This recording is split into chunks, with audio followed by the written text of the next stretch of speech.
Having a forest for your pantry may not seem that promising, but you'd be surprised how well one can eat out here in the wild. For example, within this small glade alone, with just a little effort and know-how, we can find all the makings of a more than passable sherry trifle.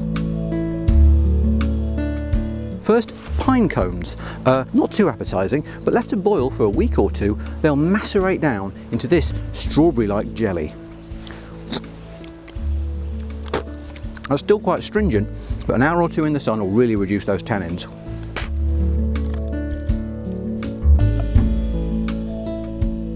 This is a peck warren, or woodpecker's burrow, and where there's a woodpecker's burrow, there are woodpecker droppings, or as we more commonly call them, raspberries.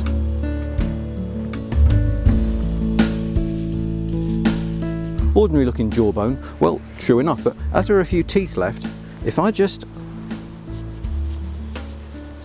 between my hands,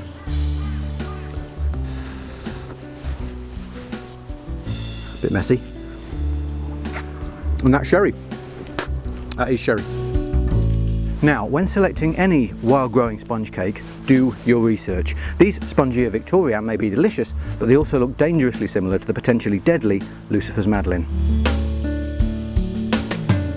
Here's a process we've found evidence of from as far back as the Mesolithic period, but I'm cheating today, I've brought my spigot de crème anglaise. So, just any tree, hammer upwards, and custard is served. Excellent source of vanilla. Next, slightly more fiddly, find a clear bit of ground and make a large circle of salt. Then, pop a feather in the centre and wait. Come back 10 minutes later, you must look away for it to work, and that saline vortex has drawn up all the natural creams from the water table, which of course, on contact with air, become whipped.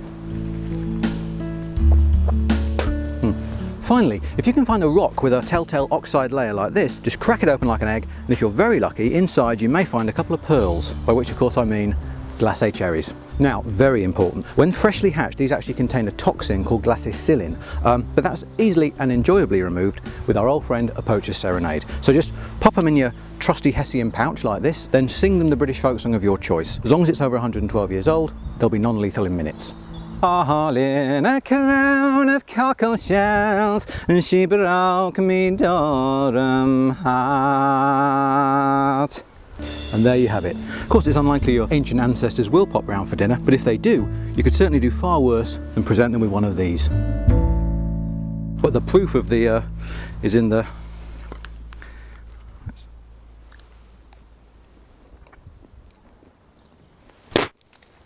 delicious eating.